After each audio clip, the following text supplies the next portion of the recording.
নমস্কার, আমি বাবা আমি Goga. And welcome to the Bangali Chakras. Episode 6, episode বিচিত্র সংবাদ। বিচিত্র সংবাদে যে এখন কাছে বিচিত্র গল্প, কারণ গল্পটাই বেশি তোমরা পছন্দ করছো সংবাদের থেকেও।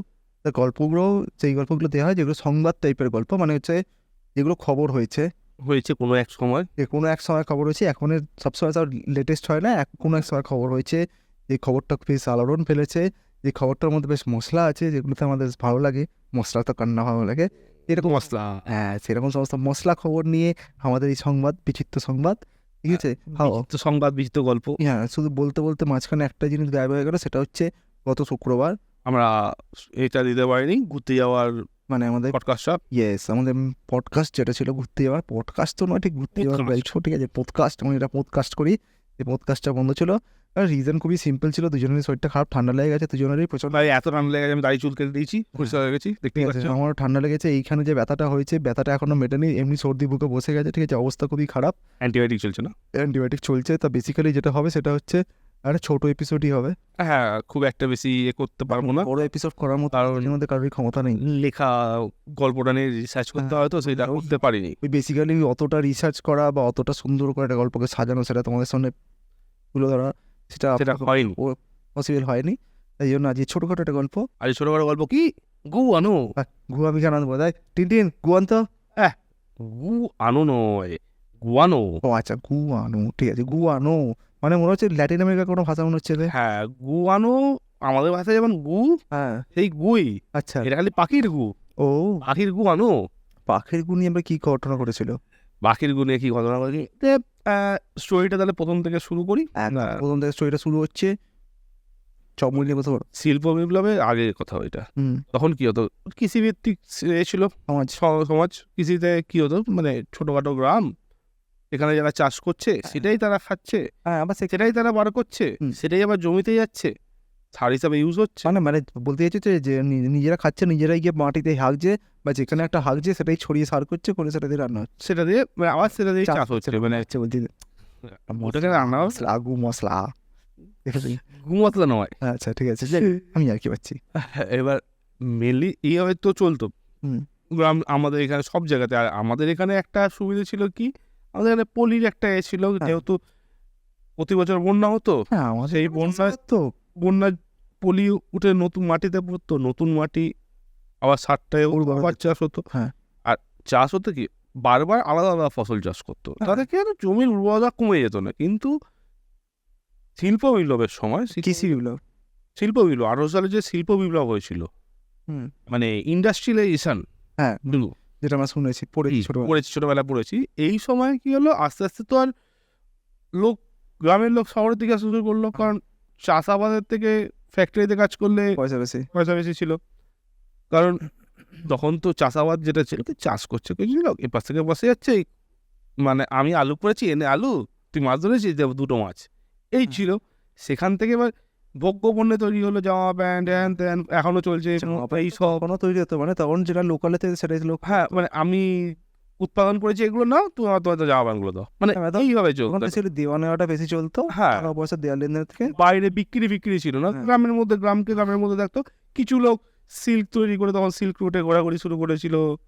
ওই মানে ইন্ডিয়া থেকে মশলা কিছু কিছু বাইরে চলে যেত, মানে বিজনেসটা জাস্ট তখন বুমিং হচ্ছে। হ্যাঁ, ইন্ডাস্ট্রিয়ালাইজেশন কি হয়েছিল, মানে যেগুলো ফ্যাক্টরিতে তৈরি হবে, চাষাবাদে নয়, সেই সব জিনিসগুলোর চালু, তো ওগুলো কিনতে গেলে টাকা লাগবে।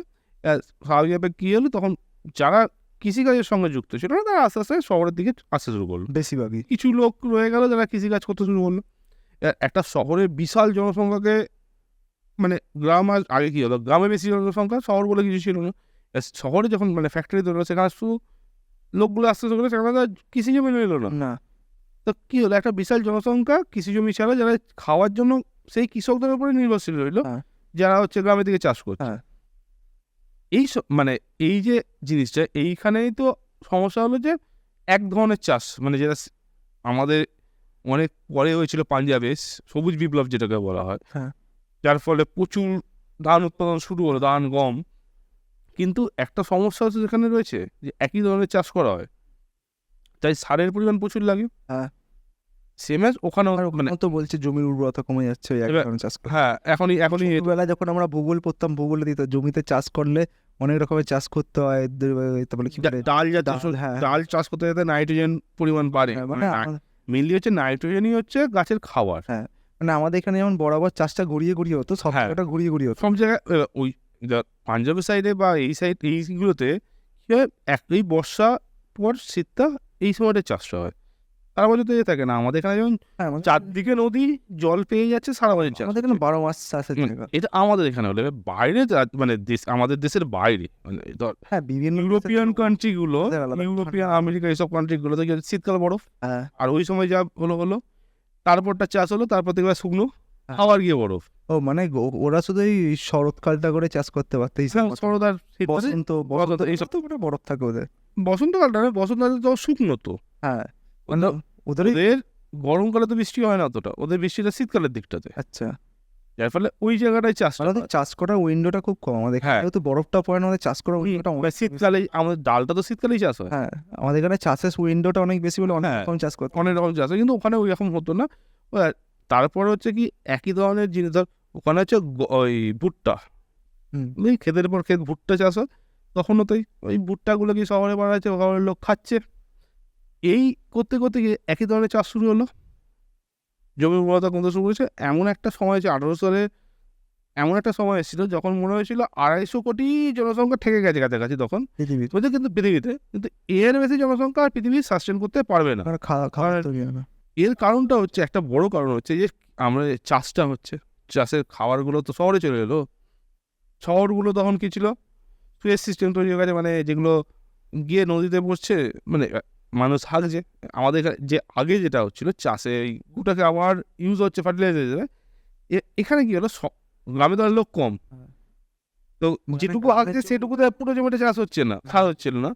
শহরে লোক বেশি, সেই লোক কি থাকতো, যেটা হচ্ছে তো এতে আরবান সিটি যে প্ল্যানিং হয়েছে তখন সুয়েজ সিস্টেমে, মানে হাগছে সুয়েজ সিস্টেমে, সেখান থেকে নদী, নদী থেকে সমুদ্র, মানে একটা স্টাডিতে দেখা গেছে এখনকার দিনের যদি হিসাব করা হয়, আমরা প্রতি বছর 400,000 কোটি টাকার সার নষ্ট করি শুধুমাত্র, মানে হেগে দিয়ে। হেগে বার করে দিই আমরা।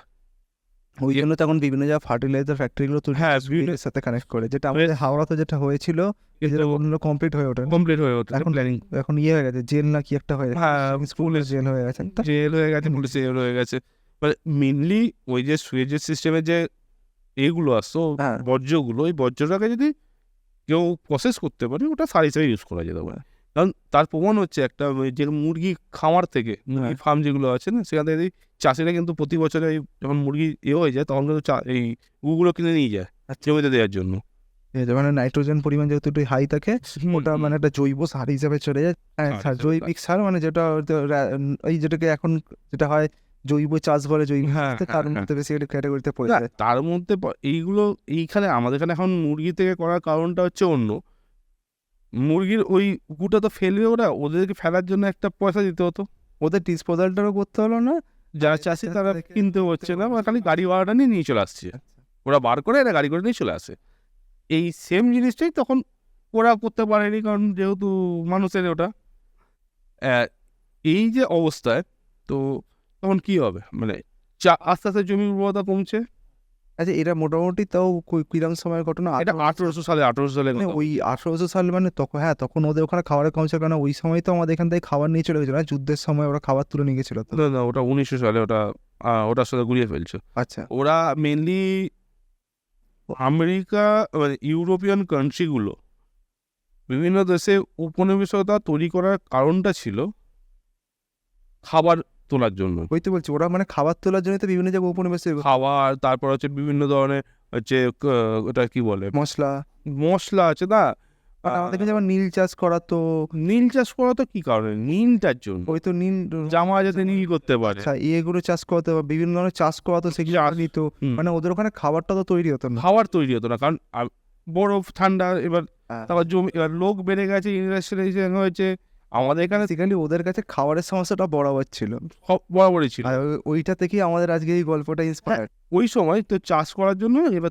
তখন চারদিকে সবাই তখন কোজেছে, এটার উপকার, মানে এখান থেকে বেরোনো যাবে কি হবে, মানে ওই সারটা সারটা কোথা থেকে পাওয়া যায়, কারণ এই তো গুয়া তুলে নিয়ে আসা যাবে না, গ্রাম থেকে শহর থেকে গ্রামে নিয়ে এনে এ করাটা চাপ হয়ে যাচ্ছে।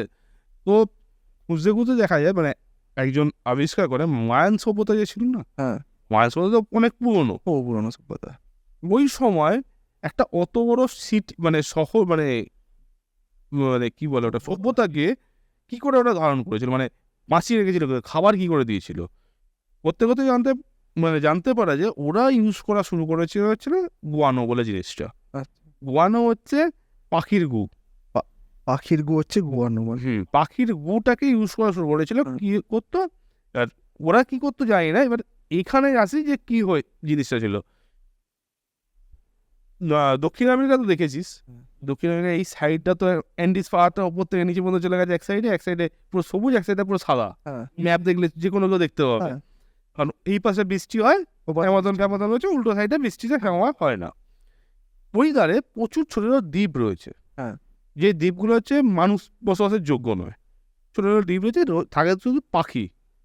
পাখিগুলো সারাদিনের কাজ কি, সমুদ্র থেকে মাছ খায়, তেলতেলে মাছ খায় আর তেলতেলে হাগা দেয়।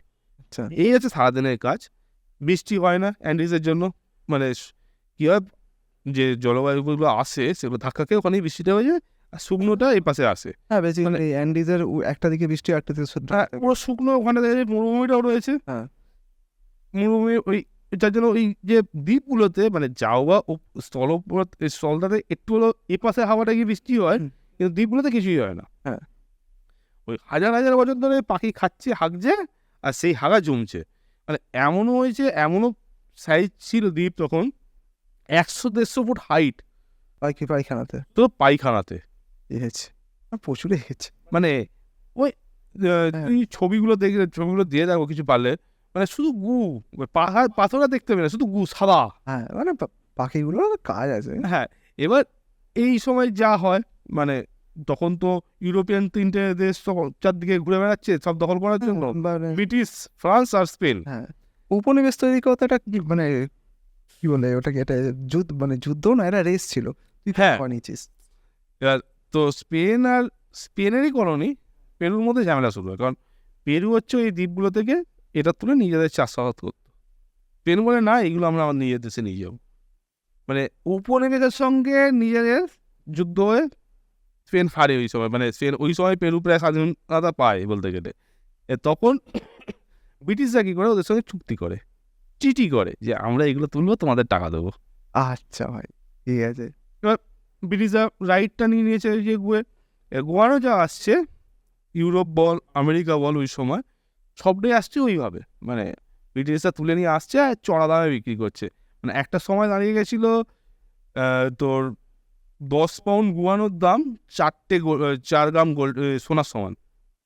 মানে দাম বিশাল হাই হয়ে গেছে তখন। মানে average east India company business policy. হ্যাঁ, তো স্বাভাবিক ব্যাপার, আমেরিকা তখন চাষিরা কিনতে পারছে না। হ্যাঁ। কিন্তু তখন আমেরিকা তো শিল্প বিপ্লবে তখন প্রচুর চলছে, লাফালাফি চলছে। তখন নিজেরাই আমরা স্বাধীন দেশ একটা বিশাল করে ফেলছি, করছিলাম, চারদিকে দখল করছি। পেয়ে গেছে।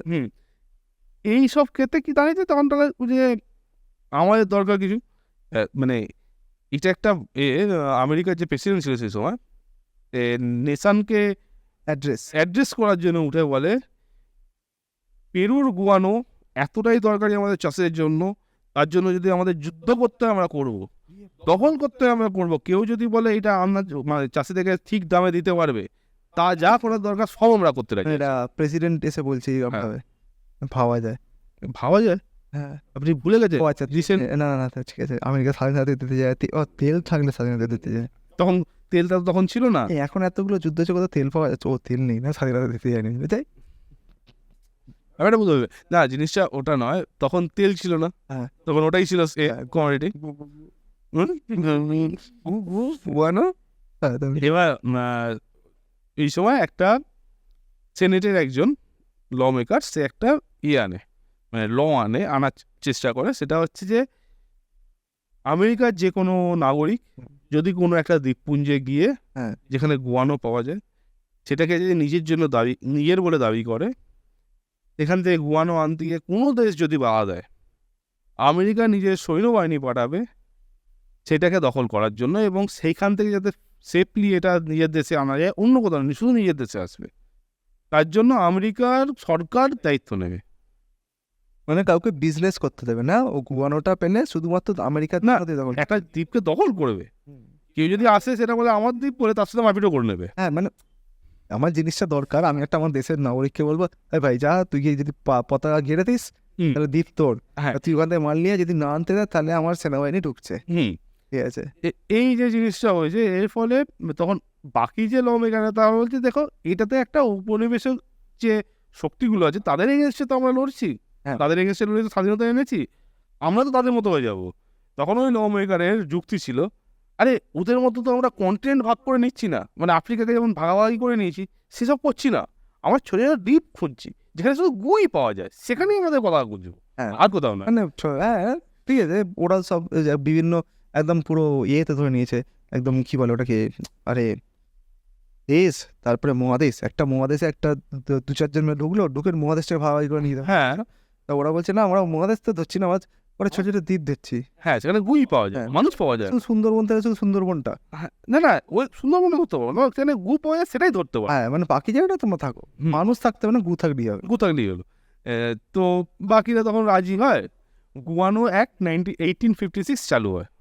সেখানে বলা ছিল যে কোনো আমেরিকান নাগরিক যদি কোনো দ্বীপপুঞ্জে গিয়ে নিজের বলে দাবি করে এবং সেখানে যা গুয়ানো পাওয়া যাবে সেটা হচ্ছে নিজের, মানে সেই লোকটা নিজের।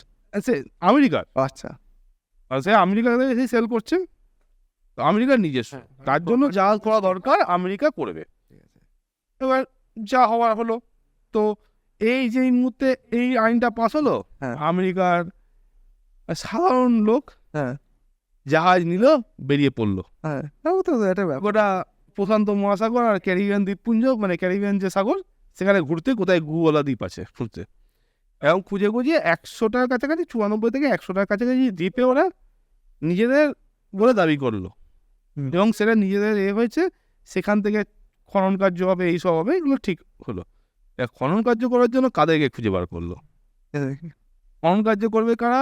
ক্যারিবিয়ানের যে ক্যারিবিয়ান দ্বীপপুঞ্জে যখন যাবে, মানে এই সাইডে যখন যাচ্ছে, যেসব আফ্রিকানদেরকে তারা স্লেভ হিসেবে এসেছিল, মানে মানে ওদের দাসত্ব করার জন্য নিয়ে এসেছিল, যারা দাস হয়েছে না, স্বাধীনতার পরেও মানে দাস ছিল না। দাস ছিল, দাসপ্রথা ছিল 1800 সালে যখন সবে দাসপ্রথাটা উঠেছে, সেই সময় বলছি, যাদেরকে নিয়ে এসেছিল তারা সবে দাসত্ব থেকে বেরিয়েছে, নিজেদেরকে স্বাধীন নাগরিক মনে করা শুরু করেছে, তাদেরকে নিয়ে যেত, কারণ তাদের কাছে কোনো কাজ থাকতো না, হ্যাঁ তো একটা কাজ ওই দিচ্ছে না। চাষ করা, হুম। মেনলি এখন মিডিলগুলোতে যে ফার্মিং ইকুইপমেন্ট দেখেছে, সবাই দেখেছে এইগুলো, ওই ওদেরকে চাষ করে যা টাকা পাচ্ছে তার থেকে বেশি টাকা দেবো, আমাদের সঙ্গে চলো বলে একটা লোক দেখে নিয়ে যেত ক্যারিবিয়ান দ্বীপপুঞ্জগুলোতে। আর যেগুলো হচ্ছে প্রশান্ত মহাসাগরে, সেগুলো হচ্ছে হাওয়াইয়ান দ্বীপপুঞ্জের যে আদিবাসী ছিল তাদেরকে নিয়ে যেত, ঠিক আছে। পয়সার লোভ দেখিয়ে, না হলে বন্দুক দেখিয়ে নিয়ে যেত। হ্যাঁ। এইটা হচ্ছে তখন ওদের ছিল। হুম। এবার এই যে জায়গাগুলো থেকে তোলা, একটা হচ্ছে খুবই টাফ, কারণ আগেই বলেছি বৃষ্টি হয় না সেই সব দ্বীপগুলোতেই, হুম।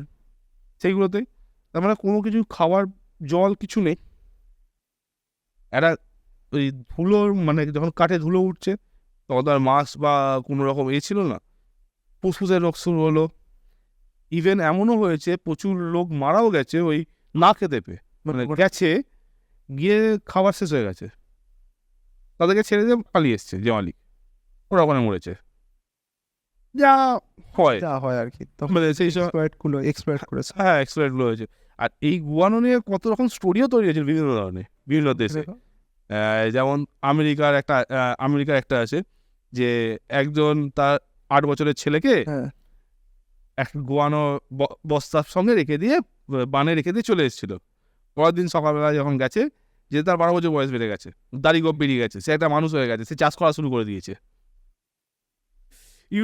ইউরোপেতে এমন ছিল যে একজন তার শশা খেতে গুয়ানো একবার স্প্রিঙ্কেল করে দিয়েছে, শশাগুলো এত বড় বড় হয়ে গেছে, একটা গ্রাম একটা শশা খেতে পারছে না, মানে আমাদের এখানে এতটাই ওটার প্রতি দাঁড়িয়েছিল, এই কি বলে মানে ফ্যাসিনেশন দাঁড়িয়ে গেছে, যে বিভিন্ন রূপকথা তৈরি হয়ে গেছে ওর থেকে। গল্প তৈরি করে দিয়েছে। হ্যাঁ, যা হয়, যেটা একটা ফ্যাসিনেশন থেকে যেটা তৈরি হয় রূপকথা গল্প, সাধারণত সেটাই তৈরি হয়। তখন যেহেতু লোক একদম খুব মানে একদম মানে ইয়ে করে চিন্তা ভাবনা করছে, সারাক্ষণ ভাবছে কি করে ওটা পাওয়া যায় চাষের জন্য, এটা দেখে এমন হয়ে গেছে ওটা এত বেশি ভালো যে এই হচ্ছে। হ্যাঁ হ্যাঁ এই হয়েছে ওই গ্রামেতে এই হয়েছে, হ্যাঁ হ্যাঁ খবর কেউ একটা বললো, মানে কোনো একটা বাতালে মাছ ছিল, সে এসে বলতো ওই গ্রামেতে এই হয়েছে জানিস, আমি শুনলাম, সেটাই চলে গেল চারদিকে।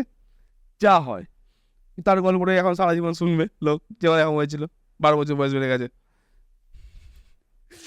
এবার এই যেটা বলতে বলতে এবার এরা তো কষ্টের মধ্যে ছিল, হুম। এবার এইভাবে গোটা দখল করা শুরু হলো।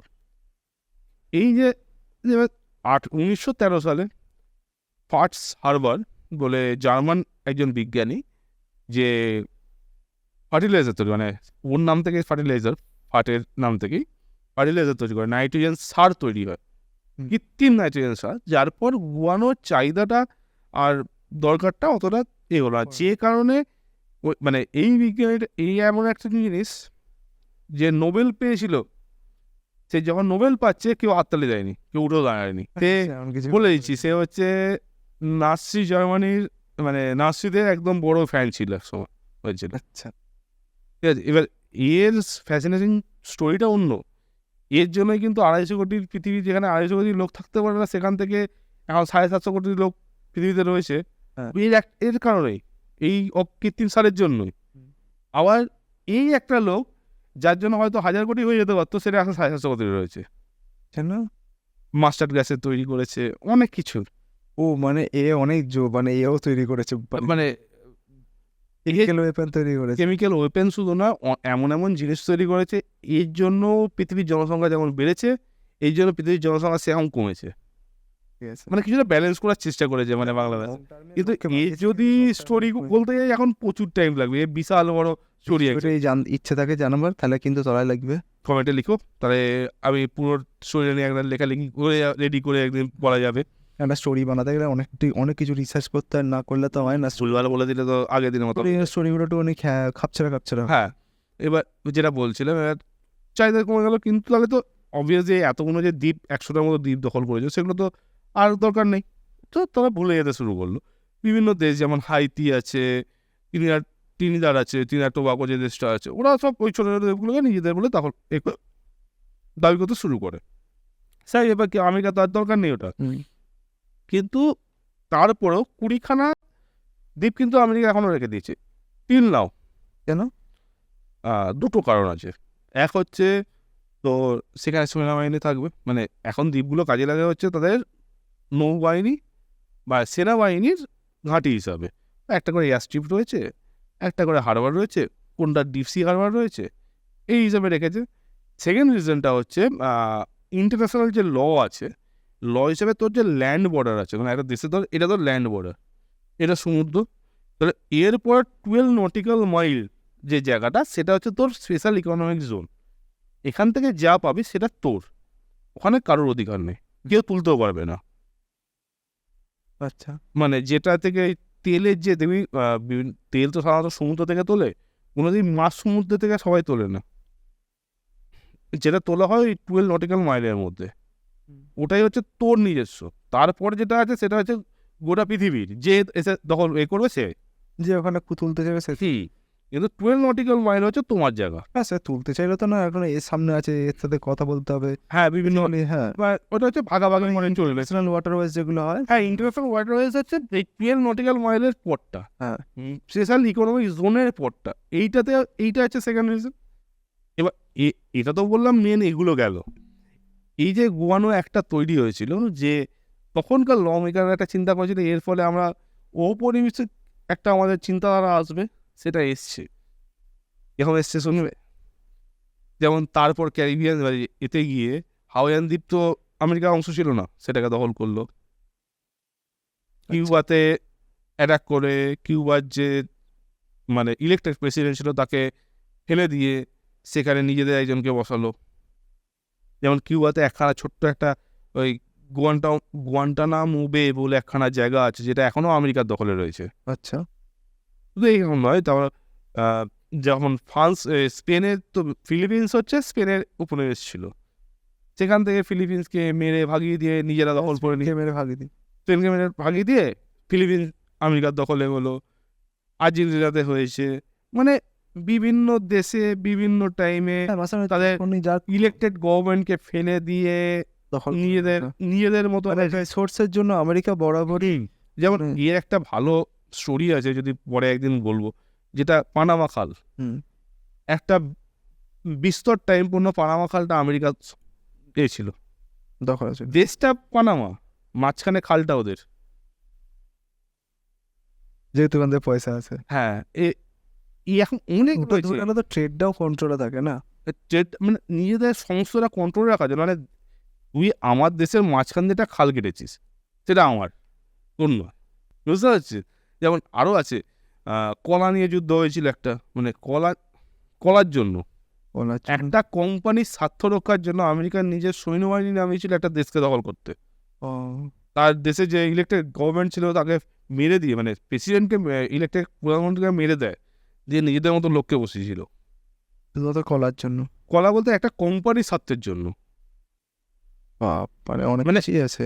এরপর এই একটা যে একদম এখন ছড়িয়েছে অক্টোপাসের মতো। গুয়ানো একটা মানে অনেক কিছু ভাবে ডিস্টার্ব করেছে। হ্যাঁ, মানে গুয়ানো একটা দিয়ে শুরু হয়েছে আমেরিকার মানে বাইরের দিকে যাওয়া। ঔপনিবেশের কথা যে এটা, সেটা মানে এসেছিল ওখান ওই থেকে। সমস্ত দেশই যখন মোটামুটি ক্ষমতার শক্তিশালীটা অনেক বেশি হয়ে যায়, তখন তাদের মধ্যে একটা উপনিবেশিক একটা চিন্তা ভাবনা আসে যে যেমন ইউরোপিয়ান কান্ট্রিগুলো কি জন্য উপরে শুরু হয়েছিল, তখন তারা হচ্ছে বিজ্ঞানে এগিয়েছে বলে, আমরা বিজ্ঞানে অনেক এগিয়ে গেছি, হুম। আমরা যাব, আমাদের এখানে খাবার চাষ হচ্ছে না, আমরা নিয়ে আনতে যাব। আমাদের এখানে সেইভাবে রিসোর্সেস নেই।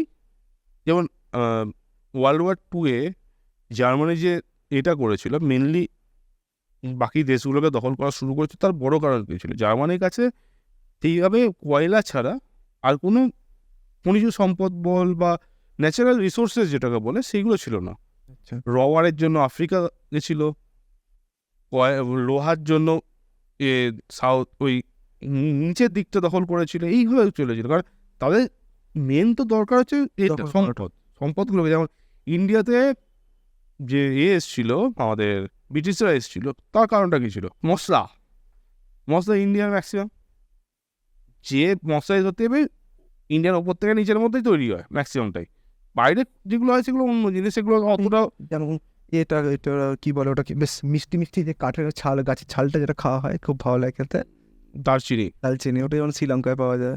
ওটা পাওয়া যায়, কিন্তু ইন্ডিয়াতে বেশি তৈরি হয়। হ্যাঁ, মানে ইন্ডিয়াতে তো সবই পাওয়া যায়। সবচেয়ে বেশি যেটা মেন, যেটার জন্য এগুলো হয়েছিল, সেটা হচ্ছে তোর পেপার, মানে আমাদের হচ্ছে গোলমরিচ। গোলমরিচ, আচ্ছা।